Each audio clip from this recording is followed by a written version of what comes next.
I find this to be a very, and not only fascinating, but inspiring talk today. And so this is National Women's History Month, and so here we are. Because Bob, you know, we've done, I think, Janelle, you've attended, yes. You know, talks on mussels, on fish and fly, kinds of different things. So, you know, a man of interest. But, you know, he approached me and said, hey, March is National Women's History Month, and, you know, let's do a presentation on influential women in natural history. All right. Why not? Cool. Why not? Yes. So here we are. Just kind of give you a little plug just so that if you're interested as well, next month's NED Talk is going to be about regenerative farming.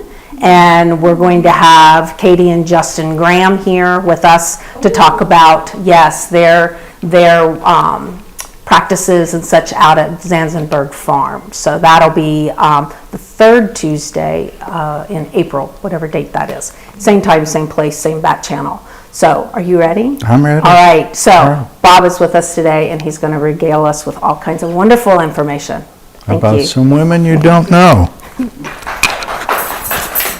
Well, generally, I'm a retired, but I worked in a lot of biological areas. I spent 10 years with an environmental consulting firm and time at the Cleveland Museum of Natural History. And a couple of my major interests, which is early life history of fishes, fish eggs, fish larvae, ichthyoplankton. Not a lot of folks do that. As well as freshwater mussels. Women have been major players in those fields from the beginning. Just a matter of fact. One of my friends, the late Dr. Tom Waters, taught at Ohio State and was with the museum collection there. He would show up at these dry scientific symposia and do incredible presentations on scientists from 150, 200 years ago. He knew who they married and what street they lived on, and here's the house they were. I don't know what, but they were amazing. I kept, Tom, you've got to write a book. Put this in a book. He wrote a bunch of books, but he never did that. Well, I'm going to see him and show you some insights into some of the women that have done significant things. Well, there are some fields, engineering, chemistry, where men tend to dominate, but some of the biological fields, women have been major players. They just were. When I was in high school, our biology club president was a young lady. In college, I was president of Omicron Lambda Honorary Biology Fraternity. I got the job from a woman took it from me. When I worked, about half of our department heads were women. It just was. Oh hum. Whether those experiences are typical or not, again, women have contributed a lot in the natural history fields. In anthropology, primatology, I say, Mark Goodall, Diane Fossey, everybody here goes, yeah, we know. But who's Marie Poland Fish? No idea. Marie Poland Fish got the highest award the Navy gives to civilians for her work with fish. Really. During the Cold War. We'll get to that in a minute. Ethelred Trewavas actually wrote a book on one of the most invasive groups of exotic Texas. She wrote the definitive book on the subject. Never heard of them. So let's look at some examples. Now, some years ago, a presentation on Dame Juliana Berners. She was a British prioress of a nunnery and the first woman to actually write a book in language and have it published. It was Treatise on Fishing with an Angle. Trying to read it was a treat because it's got that balance between Old English and Middle English and what's that word even mean?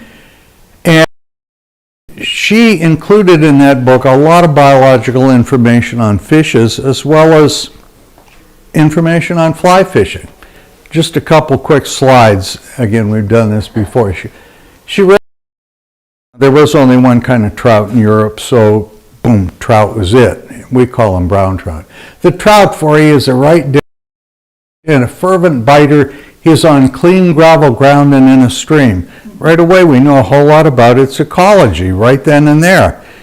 And I love that word dentinus. That was one of the ones that threw me. Dent, I think teeth.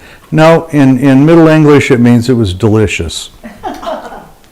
She wrote about the pike and said, "The pike is a good fish, but he devoureth so many as well as his own kind as of others. I love him the less." Well, we can sit down now. It's a top-line predator. We know that. It's common knowledge. It wasn't common knowledge back then. She was the first one to say so in print. She described fly patterns that you just heard. I tie flies, flying those same flies 600 years later. Okay, now we'll get into a little more meaty ones, more recent. Robert Howells, born in 1858, died 1947. She's considered the first female ichthyologist in the U.S. Between 1880 and 1893, she published 12 papers of her own, and the following 5 more papers with her husband, Carl. Together, they described 35 new genera and over 150 new species. The lady was no slouch. She was doing good work back when. Her family moved from Illinois to California. They hated the cold, wound up in Southern California. She became the first full member of the San Diego Natural History Museum. About that, David George, premier ichthyologist in North America in the 1800s. He was so impressed with her work, he invited her to go on a tour of Europe, the museums and universities there, to meet and talk to the authorities there. Just invited her to come. He was that impressed with her work. She returned, spent 2 years at Indiana University, but had to come back to San Diego in 1882. I think family was ill and government didn't have a lot of coverage of ill elderly relatives. She married her husband Carl Eigenmann in 1887. They immediately went to Harvard to study Louis action. He was again one of the early American, actually was Swiss, but he was teaching and working at Harvard then. In 1887, by the way, our desert tortoise in the Southwest is named for Agassiz. They went to Woods Hole the following year in 1888 to study fishes. Both of them eventually returned to California, became curators of the California Academy of Sciences. Her husband went to Indiana University for quite a number of years, and she was with him. She retired from public life in 1983, but continued to edit and work on her husband's work. Anything he published, her fingerprints were on it. One of her daughters was mentally disabled, institutionalized after World War I. She had just too many family responsibilities and had to step back. One thing she had done was describe a new blind goby, little darter-type fish from California, only to find out Austrian guy had described it 2 years earlier. Now, what was neat is that they live in pair, and how the devil she found them, all of the nets that I think of to catch fish, none of them would catch these guys, but she found them. Now, I think, well, why didn't she know somebody had beaten her into print? Well, first it was 2 years, and the guy his work in Austria, and the fellow that beat her was Franz Steindecker, and he was a big gun in the field, known around the world for his work. But when I tried from German, I never could find a copy of it. The type of institutions in ichthyology, that's it? You got unique, and that's your best shot, and Transactions of the American Philosophical Society, Proceedings of the... No, He puts it in some minutes of an Imperial Academy meeting. Surprised the lady hadn't seen it. Let's stop here just for a second and aside and bring everybody up to speed, because we're going to talk about these points. We're going to talk about how you name things and what they're called. The classification system we use was developed in 1735 by a Swedish guy, Carl Linnaeus. And basically, a species has two names, a genus and species. In Latin, or Latinized, whatever any other language. And to describe that name stands, period. The little we see down at the river, the little invasive guys, have been described over 150 different times. Only the first name counts. They're there, so bear that in mind. Describing a species, you don't name it for yourself. It's tacky. You don't do that. Someone names it in your honor. So that, as an example, just a fish that's native to Texas called Mexican tetra, Astyanax mexicanus. And sometimes you'll see beside that name Felipe 1853 in parentheses. Felipe described it first. He did it in 1853, but he screwed up genus. So that meant somebody came along later and corrected. He still gets credit. So that's, and then to show you, in 1936, Carl Hubbs and William Innes find a blind cave caves in Mexico. They describe it as a new species, and I love this name, Anoptychtheus jordani. In Latin it means fish without eyes, and they named it for David Starr Jordan. However, in the 1960s, we realized they're the same thing. If you put a Mexican tetra out in an open stream with the sun shining, they're silver with big eyes. If they grow up in a cave, they're pink and they don't have any eyes. Same fish. So Anoptychtheus jordani, boom, it's an invalid junior. Things like this are going to pop up in a minute. Okay, fish, born in 1900. Pay attention here. How many of these women were born in 1900? Blew me away when I started putting this program together. There was something in the water that year. I don't know. She was a marine biologist and oceanographer, known also for her bioacoustic work. Got her PhD from Smith College, married Charles Fish in 1923. She was on the oceanographic expedition that William Beebe ran for the New York Zoological Society. I had read this account when I was in grade school and didn't realize she was with him and was the first person to identify American eel eggs. It blew scientists' mind for years not knowing where freshwater eels spawn.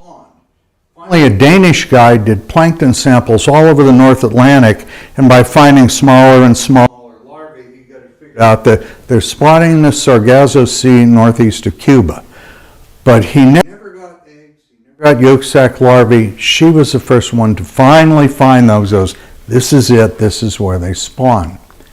She spent 22 years leading the underwater sound program for the Department of Naval Research, and they ultimately in '66 gave her the Distinguished Service Medal for her work she's done there. We'll talk about that in another slide. In 1932, she published Contributions to the Early Life Histories of 62 Fish from Lake Erie and the surrounding waters. And back in the 1970s, I desperately needed a copy of this for some work I was doing. I had to have it. I'm embarrassed to admit I can't remember why, but I needed it for something. And I called around to all of our company's labs in New York, New Jersey, Pennsylvania, Delaware. None of our librarians had it. I called around to the universities, and nobody had it. I called the federal lab at Sandy Hook, New Jersey, and the librarian says, I got a copy right here. I'll make a copy for you. So I'm going to drive up tomorrow and get it. This is 110, 120 pages long when it costs 10 or 15 cents a page to photocopies. She made me a copy. I got it. Life was wonderful. Turn the clock ahead 30 years, I'm working at Heart of the Hills Fisheries Science Center out in Mountain Home. Phone call rings. It's somebody from the Sandy Hook lab going, we need a publication of yours. One of our scientists here desperately needs your report. I got a copy here. I'll put it in the mail this afternoon. You have it by the end of the week. But before you hang up, let me tell you an interesting story. And I told her about how all of this I had to jump through, and finally their librarian had made a copy for me. And the voice on the phone said, you're not going to believe it, but I'm the librarian that made the copy for you. Payback isn't always a bad thing. Now, one other thing before we get off these slides, if you took high school biology back when, they may have taught you the proper way to do biological drawings. One of those things was you never shade anything, you stipple it with little dots. The reason was that photocopy machines, even printing presses, didn't copy vast areas of black or single colors. That applies fine until you get to larval fish work. When you're working with little bitty tiny larval fish, every one of those little black dots is a black pigment cell called a melanophore. And knowing what they are, what they look like, is critical. So you don't want a lot of bunk on the drawing that doesn't belong there. Interestingly, there's a difference between something from one of my publications and one of Fish's, but I think the difference is this. Her fish came from Lake Erie, out in the open, sun shining. Mine came from a little trout stream in New Jersey. Trees overhead, a lot of shadows. I'm guessing this is just a population difference. I can't think either of us would have made a mistake that blatant. So I think that's all. If we looked at grass pickerel from northern Ohio, they have clear yellow-green fins. In New Jersey, they have red fins. So, all right, that can happen. When I first got to Texas, working with larval fish is a big deal. On the East Coast, the Great Lakes, the West Coast, nobody was doing it in the inland waters here. And when I moved here in the early 80s, I said, man, I am going to publish all day long. Parks and Wildlife pulled me up short. We don't do that. We're not interested. No. But 3 times they had to come back to me and say, you know, we said we didn't want you to do that. Well, we need you to. And one of those was when Guadalupe bass became the state fish in Texas. We realized we know what the adults look like. We have no idea what their hatchlings look like. So we need to raise some and work it out. Fortunately, Marie and Fish had already described smallmouth bass. They are so heavily covered with those black pigment cells and melanophores, they look like little black mollies. You couldn't possibly misidentify it. Largemouth and Guadalupe bass are pretty similar, but there are ways we could look at these groups of melanophores on head, real dense in largemouths, just scattered in Guadalupe. Roll the belly over in these large, they're called stellate melanophores, much heavier. We've got a way to tell them apart. That's what we needed to know. Now, one other thing before we get off this lady. During the Cold War, the Swedes, which were not part of NATO, like the US and England, were listening on their hydrophones, and they were certain that the Russian submarines were patrolling through their waters. They were hearing these sounds. They weren't sure. We're sure the Ruskies are coming to get us. They saw what happened in Eastern Europe after the war. They saw a shooting war with Finland. Are they coming for Sweden? They were sitting there popping Rolaids and having a fit. And then finally, they showed some of the recordings to the British, who had a good laugh and said, those aren't Russian submarines. They're farting Atlantic herring. When you frighten a school of Atlantic herring, they all fart and take off in unison, and that's all it was. Thanks to her work, we knew what was going on. The British knew. Everybody with NATO knew what a herring sounded like. A bunch of flatulent fish could have caused a Cold War. She was one of the people that helped sort that out. Luella Cable, 1900. Again, she's called the first female scientist in fisheries and worked for the U.S. Bureau of Fisheries, now in Fish and Wildlife. She worked with plankton, caliper for measuring fish, had a goby named after her, and was a brilliant biological illustrator. One of the other things that I do. She got her BS and MS in South Dakota and a PhD at University of Michigan. She worked at the federal lab in Beaufort, North Carolina with Dr. Samuel Hildebrand. Sam Hildebrand was one of the big fishery scientists in the United States in the early and mid-1900s. One of the things she did, a fish that she looked at despite being in North Carolina, got up into Delaware Bay to the north where we had a big commercial American shad fishery. Basically, the fishery pollution, over harvest, it was collapsing. And she was in there going, you need to do something about this, and pointing it out. Turn the clock ahead to the 1970s, and here I am in the same river doing the same thing, looking not just at American shad, but blueback herring and alewife as well.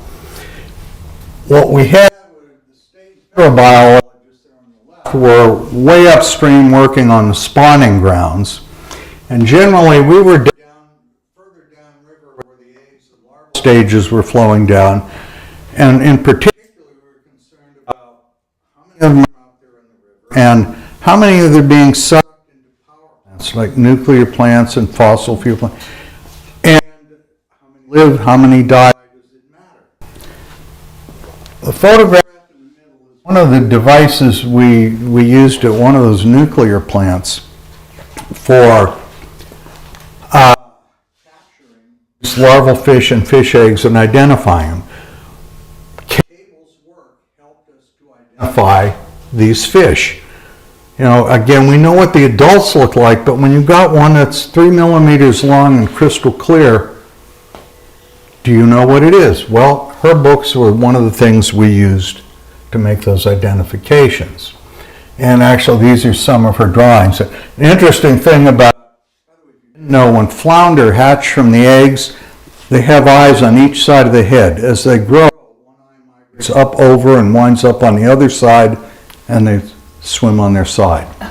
The eyes actually move. One of the reasons that drawing looks so bad is because when we get these manuscripts she wrote, we'd be making copies of it for each other, so this is a multi-generational drawing.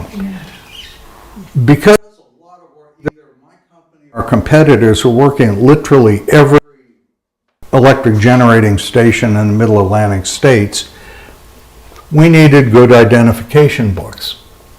Here are some other names. In 1967, Alice Mansuetti and Jerry Hardy produced a book on the fish eggs and larvae of Chesapeake Bay. In 97, Alice Lives and Lynn Moran expanded that to include some of the freshwater stuff in the Potomac. Now I'm up there working at Delaware Bay, Great Bay to the north of Raritan Bay. Same fish.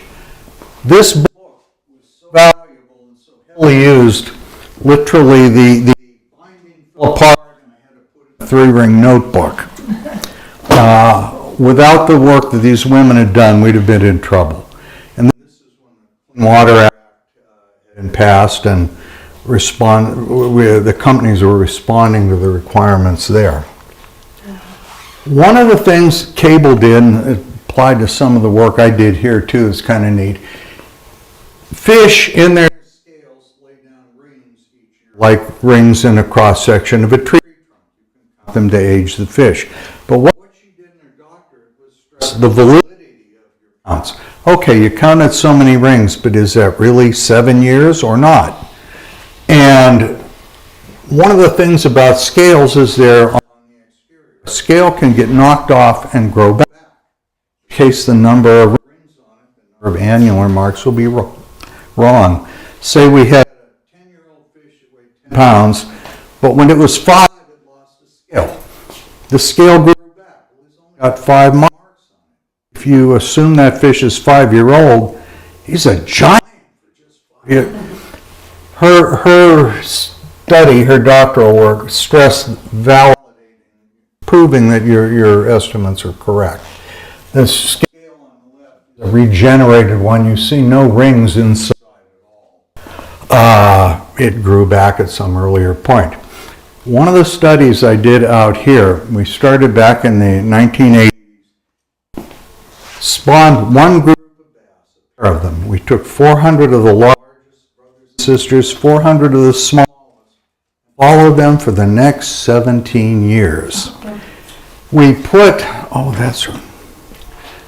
You talk about people, you hear about people chipping their dog or their cat. The device that's used is called a pit tag, a passive integrated transponder. And here, I can pass that around. That little device went into each one of these 800 fish.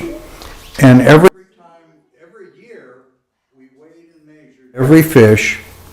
And every time one died, we immediately grabbed the body, weighed and measured it again, got the scales off it. We also took out their ear bones, where we had in our ears hammer, anvil, stirrup, malleus, incus, Fish have ear bones too. They're called otoliths. The otoliths make the same kind of annular rings as scales do. Unlike scales, they don't get knocked out. But unlike scales, they're a whole lot harder to get to. You pretty much have to tear the whole skull apart to get in there. But the fish is already dead. All right. So I was able to leave out at Heart of the Hills a collection of these 800 fish scattered over 17 years, where we know exactly. You want to see a 10-year-old scale? There it is. This is what it looks like in Texas. A wonderful bit of reference for people learning and coming along.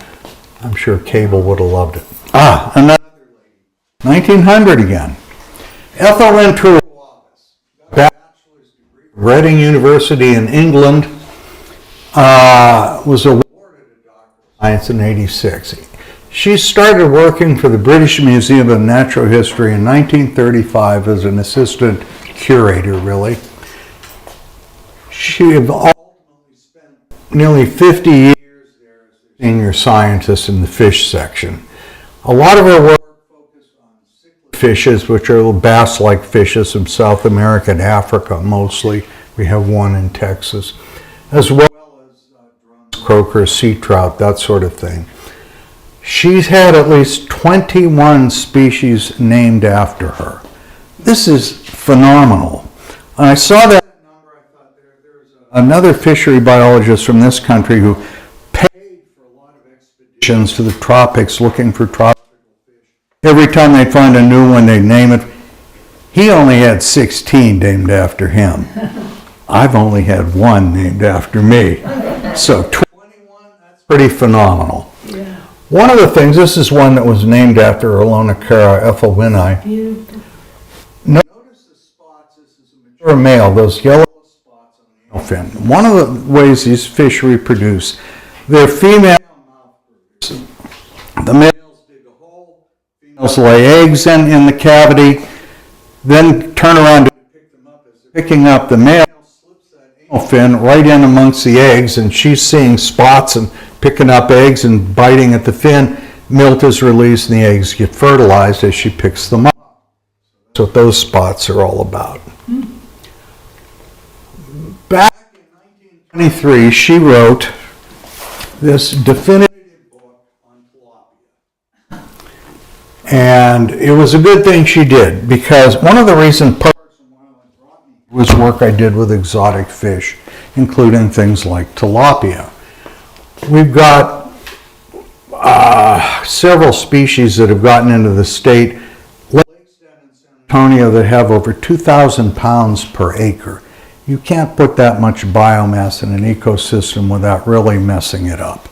So, they're a big deal here. Well, in the late 1980s, two species of the tilapia were legal in Texas. All the other, at that time, there were about 98 others.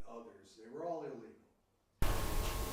Competitive tournament bass fishing was on the rise, and the bass fishermen came to Parks and Wildlife, let us know they were present, and decided that all the tilapia had been made illegal. That's what they wanted. They have a lot of money and a lot of political clout. At the same time, fish farmers were saying, we can raise tilapia for human consumption. We want even more kinds of tilapia. The competition between these two groups got so heated when we had Parks and Wildlife Commission meetings or meetings on the tilapia. We had some of our biologists in Alaska had received death threats over tilapia. We had to literally have armed Texas Rangers and game wardens present in the commission meetings. They were that heated. Now, normally, biologists, we change the length regulation on a bass, and maybe a fisherman will call you, or our guide, or a marine owner, landowner on the lake. Why'd you change that? In this case, the people came in not just with questions, but with their lawyers, and in some cases with their congressmen. It was that big a deal. I will say the congressmen were all civilized in the meeting. The lawyers, not so much. So my colleagues and I, this is the kind of thing we had to deal with back in the 80s and try to come to some resolution. Fortunately, this book helped because she did so much technical. The lawyers loved it. It was great. Oh, yeah, drop the mic, drop the tilapia book. We were able to convince them that you couldn't just look at a fish and count the fin rays and scales and know what it was. You literally had to go into the genetic lab to ID it. Now, Trelawney didn't have any of that in her book, but we were able to use her book to show these are other ways that are not going to work. We've got to do it genetically. There wasn't any DNA yet. We were using something called electrophoresis. Suddenly I find myself, I'm getting fish shipped to me from all over Texas, literally from around the country. One morning I got called in about 2, 3 in the morning to go out to work. A giant hauling rig had driven in from a thermal spring in Idaho where somebody was raising tilapia, and the fish farmers here wanted them identified. So that was kind of the way it worked. Was a major guiding device during those days. Those regulations are still on the books. Here's another female ichthyologist, Eugenie Clark. She was biracial. Her mother's Japanese. Her father died early, and so she was raised with a lot of Japanese influence in New York. Got her BA and MA at Hunter College and New York University. Sadly, she was married 5 times. The first 4 ended in divorces. One of them lasted less than a year, and the 5th guy committed suicide. It doesn't matter how good a scientist you are, real world still jumps up to bite you from time to time. In 1949, the Office of Naval Research sent her to Micronesia to study tropical I mean, can you imagine? When she was done with that, they sent her to the coral reefs of the Red Sea along Egypt's border. Finally, in 1955, she came back, worked at the Cape Hayes, now Mott Marine Lab, where she did a lot of baseline work on sharks. Incredible amount of work on sharks. In 1968, she started teaching at the University of Maryland. She's had 5 fish named for her, one of them named by Ethelwyn Terwavis. And on her 100th birthday, the U.S. Postal Service issued a stamp with her on it. Now, after her work in Micronesia, she got back and wrote a book, Lady with a Spear. When I was in high school, a friend gave it to me, still got it. And what impressed me, I guess, here I am, a high school kid going, I want to be a fishery biologist. She was born in a city. I was born in a city. She got an aquarium. It was 15 gallons, mine was only 5, but still. She raised pearl danios and zebra danios and swordtails. And if you don't see her on Shark Week on TV, she was the one that laid down a lot of the basis for how do you catch a shark, how do you transport it, how do you hold it alive. That was a lot of her work originally. Wow. Now, unfortunately, like her, I never got to any tropical South Sea islands. I did get to work with some of those fish in marine aquaria, and unlike her with all the phenomenal shark work, I've handled a few hundred smooth dogfish and a couple nurse sharks, but nothing like what she did. Here's another lady in a different field. Actually, I've called her Ellen Bell Robertson Miller. I've called her an entomologist or botanist. She actually was an artist, not really a biologist, professionally trained at all. illustrations, paintings, and photographs of insects and wildflowers. In 1895, she wrote Flowers of the Northeastern United States, and then in 1912 wrote The Butterfly and Moth book, which has been reprinted several times. You can still buy it on Amazon to this day. What is interesting is that I was working with the Natural History Museum in Cleveland. I was sitting there pinning moths one day when our botanist walked by and saw me and went, "Have you got that book?" "I've never heard of it." "Working with insects, you got to have this book." And he immediately gave me a copy. And again, I've still got that book. I still read it, and some of her illustrations are just really wonderful. And if there's time at the end of the program, remind me and I'll tell you how pinning or collecting that moth almost got me arrested at Plum Point, Maryland, many decades ago. Definitely want to hear that story. Another woman, Frida Schilling, 1924 to 2010. Frida just died a while back. Frida and her sister Hesse were among 7 children of German immigrants that moved to St. Louis. They both married guys that were fanatical anglers and fished all over the upper Mississippi drainage. While their husbands were fishing, Hesse and Frida went out and collected land snails, freshwater mussels. They took copious, extremely accurate collection notes. Over the years, they were able to collect specimens at a time when they were still abundant before they declined and pollution put them on the endangered or extinct species list. They had experience with things before the biologists realized they needed to study. And they made basically extensive collections, and they were willing to share the knowledge. Frida sent me, I don't know how many specimens, and I sent her everything I could from Texas for her collection. She attended the professional organizations like the American Malacological Union, Freshwater Mollusk Conservation Society. In the years that I knew her, it never occurred to me to ask her if she had an academic degree in anything. It didn't matter. She knew and was just wonderful in sharing that knowledge. Freshwater Mollusk Conservation Society gave her the William French Award for extraordinary contributions to the science of freshwater malacology. Hesse's collection, I don't know, I never met her, how big it was. It was donated to the American Museum. Frida's collection after death went to the Field Museum in Chicago. It included over 200 genera. By comparison, I sent my collection up to the Texas Memorial Museum last year. I only had 110 genera. One of the things that she lamented, that there's a group of mussels called Epioblasmas, pearly mussels. These guys live in gravel riffle beds where they're down inside the gravel. They're not poking up above like a lot of mussels do. These are buried all the way down. So if there's even the slightest amount of silt over top, they can't breathe, they can't eat, they die. Of the whole group of Epioblasmas in North America, one of them might only be on the threatened list. All of the others are either extinct or highly endangered. And she said one time, I felt so bad, we never paid much attention. They were little, common, insignificant things, and we made note, but just didn't realize in the years ahead how important they'd be.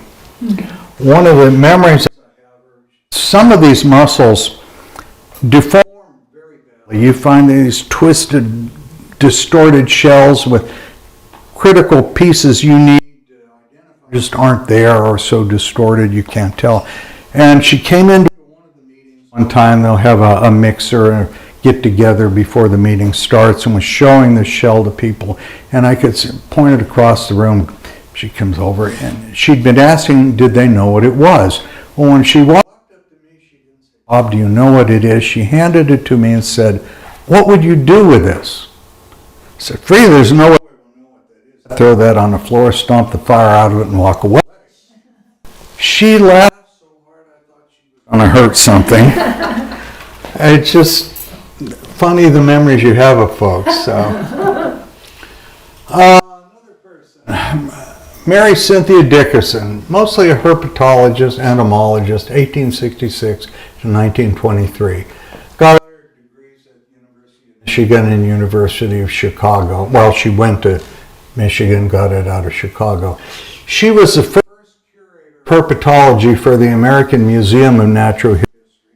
Was the senior editor of the American Museum, which is now the magazine Natural History. She managed that for years. She wrote in illustrated books Butterflies and Moths in 1901 and The Frog Book in 1906. They're both still available on Amazon to this day. She began in 1908 at the American Museum, spent the rest of her career there. In 1909, she was the only herpetologist with the Department of Ichthyology and Herpetology. In 2010, she was curator of the new Department of Herpetology. While she was there, under her guidance, the collection grew to nearly 50,000 specimens. She did that. She described 20 new species of reptiles and had 4 lizards named in her honor. Interestingly, when her books, Butterflies, Moths, and Frog Book were published, most reviewers couldn't stop raving about how great they were. One wrote, somebody finally did a summarizing book on North American frogs. Done it before. However, significant reviews that just downplayed. I don't know why she bothered. They weren't that good. Now you gotta wonder what that person's, if he didn't have some axe to grind or other.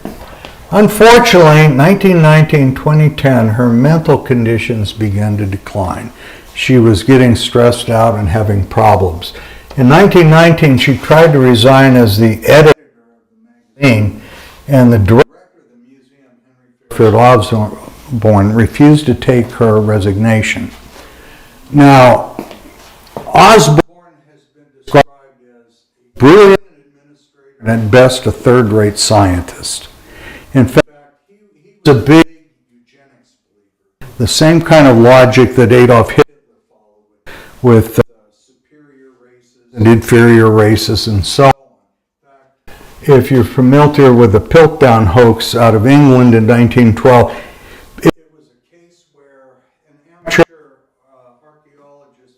an ancient human skull, several hundred years old, put an orangutan jaw on it, and put teeth in the jaw from a chimpanzee, and convinced everybody it was some missing link. It was bunk. Osborne bought it hook, line, and sinker, so I don't know what their interaction was like, but he was a character himself. Unfortunately, in late 1920, I think it was actually Christmas Eve, to the legal care of her brother. She was just losing it. And in late 1920, she got back into the American Museum, was going through the collections, pulling off labels and dumping out jars. They literally hauled her away in a straitjacket. She was sent to the New York Asylum for the Insane on Ward Island. She remained there for a little over 2 years and died. Now, to say that the we were in the Stone Age in 1920 is an offense to cavemen.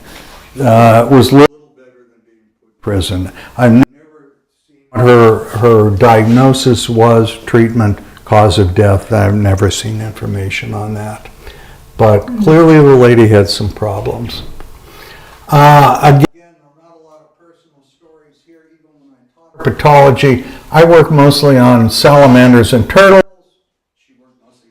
And frogs, and so not a whole lot of overlap. This is a new slide that you hadn't seen before. A friend of mine, when I worked at the Cleveland Museum of Natural History, down the road, the Cleveland Aquarium. The director of the aquarium, Dan Marino, he's retired and up in Fredericksburg. I'm retired down here in Kerrville. I tried to get him here today, but he didn't have a ride in. He said, you got to put this woman in, Doris Mabel Cochran. She basically was the herpetologist at the Smithsonian, starting back in 1921. She also was another technical illustrator who had gone to art school. She worked her whole career there, retired in 1968, and promptly died. During her career, she published over 90 papers on classification. She specialized in reptiles and amphibians from South America and the West Indies. Apparently Dan had met her when he was 16, and she was just willing to share all of her knowledge with him. He still speaks highly of her. She received over 3,000 frog specimens from Adolfo Luns. He was a Brazilian fellow who was known as the father of tropical medicine. Tropical medicine is a whole different world from what most of the doctors here in the temperate North America would study. She returned from a trip to Brazil with 1.5 tons of specimens. Normally when you talk about what goes into a museum, it's like how many specimens or how many lots. A lot's a group of specimens. Nobody does it in weight. They did for her. She had 6 species named after her and was given a Distinguished Fellow Award by the American Society of Ichthyologists or Herpetologists. Interestingly, when Dan reminded me of this woman, I remembered I had her book sitting on my shelf, and it helped save me a bunch of years earlier. I think I've still got the book. Back when I was working at that power plant, it was a big nuclear plant where Delaware River and Delaware Bay come together in the East Coast. From time to time, a sea turtle would get drawn into the plant. Invariably, it was already dead. A ship had run over it, or a drowned fisherman's net. A healthy turtle could just swim right away. But because we were getting sea turtles, this one-page identification guide to the folks working at the plant there. Again, I was working mostly with plankton at the time, but I taught herpetology. So here's how you ID the sea turtles. There are only 5. 2 of them are radically different, don't look like anything else. The other 3, you just look at this, and this, you can tell them apart easily. Then one day, I was doing the night shift, 8 at night to 8 in the morning, catching plankton all night long. I show up at the gate to get let in, and the team leaving goes, you got a sea turtle in there, it's alive in the building, it's a Ridley. Ridley sea turtles back in the 70s, well, they're still endangered. They were even more endangered back then. We didn't know a great deal about them. So I get into our lab, and sure enough, there's this poor little Ridley turtle, limp as a noodle. Picked it, and the legs just dangle. Oh man, we've got an endangered species that got sucked into a power plant. Oh Lord, you can see the newspaper headlines. So basically, we cared for the turtle all night long. The next morning, took it out into the middle of Delaware Bay. It was hanging down. I put it in the water, and it took off a rocket. Shot. Bugger had been playing possum all night. Well, fine, we saved it. It's gone. It's away from the plant. A couple of days later, our guys that was responsible for the big fish at the plant and turtle came in and said, we just got called into a meeting in Washington, D.C. with Fish and Wildlife. They want to talk about the Ridley turtle. Okay, fine. We showed them your identification guide. What references you use. And I didn't use any references. It's easy. This and that. We got to have references. All right. So I drive home at lunch. I get into my library, and I've got Honat's Peterson Field Guide series to reptiles and amphibians. Bet there's one over there. Archie Carr's Handbook of Turtles, which was the Bible at the time. Babcock's Turtles of New England, and published 2 years after she died. And sure enough, they went to Washington, here's what we used. Fish and Wildlife said, okay, fine, off you go, and that was that. So her book actually helped us out of what could have been a jam once. Jane Cullen, botanist, 1724 to 1766. She's considered by some to be America's first female botanist. She Linnaean classification from her father. Her father was a Scotch physician from Edinburgh, moved to New York, and then later moved the family to the upper Hudson Valley. At the time, there were said to be more wolves and bears there than there were people. He had 3,000 acres. He taught his daughter at home and encouraged her to study plants. He also was familiar with Carl Linnaeus and his work, and both the father Linnaeus about classifying plants. Now, those George Washington hadn't even been born yet. This was that long ago. One of the things, Linnaeus's method of classifying plants relied on male and female flower parts. This is the 1700s. People did not talk about sex. Men didn't talk about sex. You sure didn't talk to women about it. Had this young lady been born in, been raised in Boston, Philadelphia, New York, it's very likely social pressures would have never allowed her to do what she did with plants on their own property. By 1753, she directed herself to put together an entire book on plants of the northeastern United States. What the hell did she call it? I lost the title there, but she completed that volume in about 5 years. Botanists from around the country, in some cases, would travel to see her. One of our big botanists, a guy named Bartram from Philadelphia, actually rode all the way to upstate New York just to visit and collect this woman. She was regarded as an equal. She completed her manuscript in 1758. Now, she's never had a plant named for her that lasts. Several people have tried only to find out somebody had named it first. Her father had a plant named for him, but she never did, unfortunately. In 1959, she married William Farquhar, who was another Scottish physician, and from that moment forth never wrote another word again. Now, it could have been her husband was a little tightly puckered and liked to keep his women barefoot pregnant, cleaning in the kitchen. It could have been he was stellar in the bedroom and made her breakfast in bed every morning and had dinner by candlelight and wine. No, probably not. No. But she never wrote again. She died at age 41, giving birth to her first child. For some time, that manuscript was lost for at least a decade. It was rediscovered by what's described as a Hessian botanist. I assume it was some German left over from the Revolution that was still here. But in any event, it was finally found, the manuscript was found, passed through several hands, and ultimately wound up with the British National Museum, which is where it is now.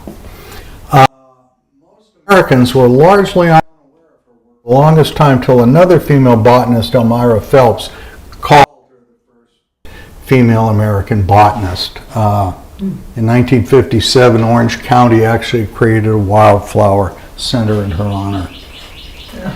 One of the things she had corresponded with Linnaeus about, imagine here you are writing to this guy in Sweden, was that she had flowers that were distinct male and female flowers. These are just two examples of plants where there are distinct male and female plants. Kiwi and Melonsburg euphorbia, that African euphorbia. She wouldn't have seen either of those. Well, like Arlo Guthrie when he finished singing Alice's Restaurant, I'm not tired or proud. I could go on all day. But I'm reminded, summing up here, there was a song I ran into a while back by Jay Carter and Tracy Grammer that was sung by Willie Nelson and Judy Collins, an unlikely pair. I will make the lay of long defeat and draw the chorus low. Send this message down the wire, hoping someone wise is listening when I go. Well, all of these women are gone, but wise people were listening. We read what they wrote, valued the body of their work, learned from it, built upon it, expanded it, still do. They mattered. And that's all. We made it in an hour.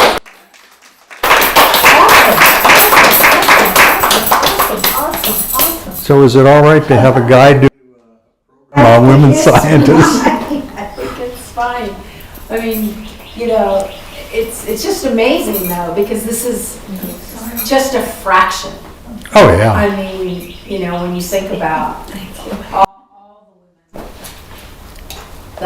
that have been, you know, so impactful on the environmental movement, and just in science in general. But yeah, I mean, my gosh. Yeah. But you just don't hear about them. How are freshwater fish doing? I mean, we hear a lot about endangered mammals and birds, but But it seemed to me that the freshwater fish must be struggling also. Oh, big time, big Yeah. time.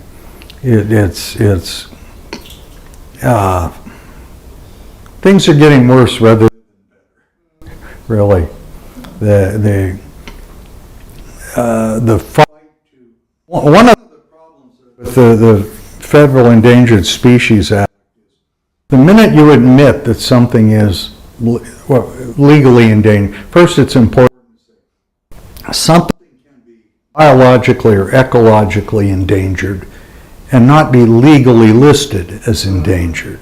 Big difference. I've had lawyers call, "I got an endangered mussel in my stream," and I said, well, not really. They want some kind of protection. Well, it's not been listed yet.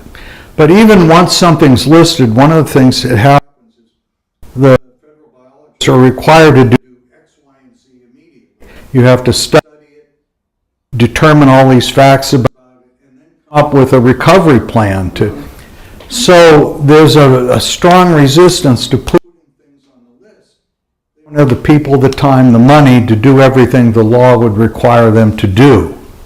Just the kind of practical reality of that.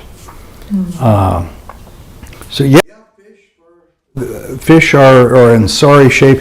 The freshwater mussels are headed into extinct oblivion faster than any other faunal group. I mean, it's really bad.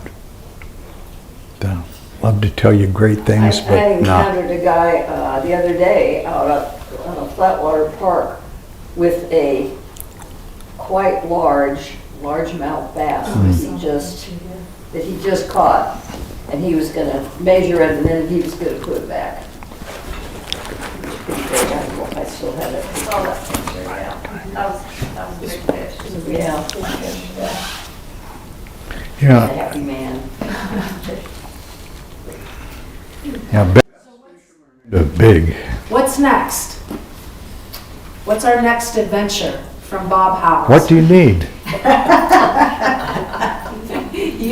Well, you tell me what's No, wiggling in the what back do of your people head? come here to the Nature Center looking for that you could use more of?